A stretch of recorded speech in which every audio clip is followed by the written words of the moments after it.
His handlers don't get it. And I don't know if they're going to turn it around because it is now late August and there are now fewer than 50 days until the first ballots become available for absentee voters. Okay, he's had almost 5 years.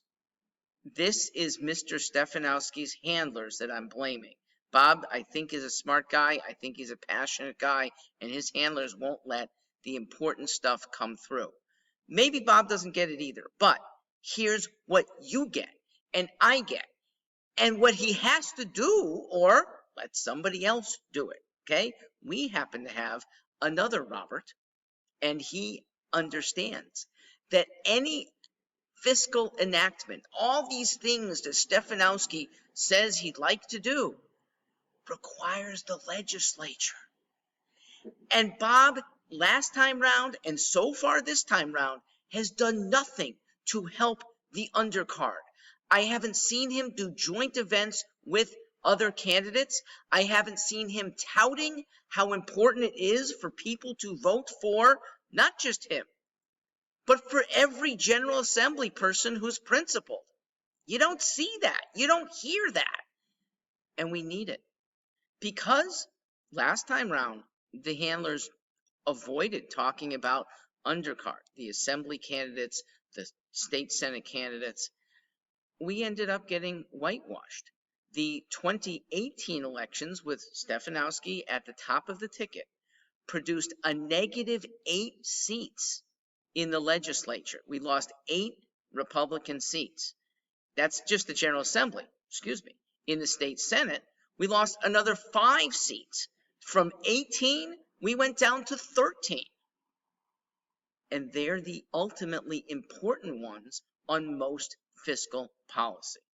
Fiscal policy is what Bob talks about the most.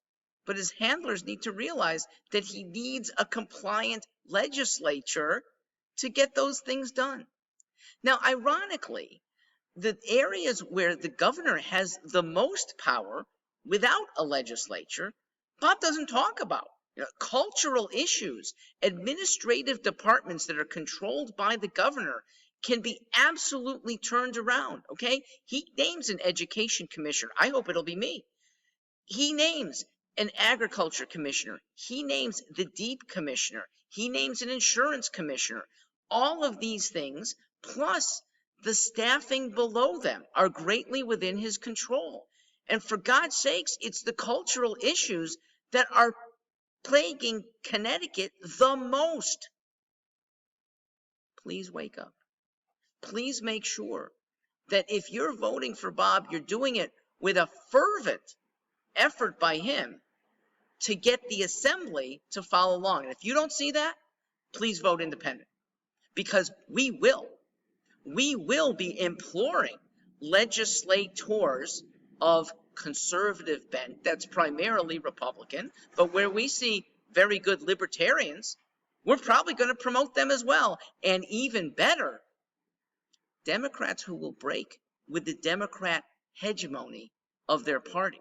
And we saw that in May on the abortion issue, where 17 legislative Democrats, mostly Black and Latino, voted against their party leadership. I want to herald those people, okay? If they're running in races that are tight, I want them reelected, because they'll become the best allies down the road for a conservative agenda. I'm Mark Stewart.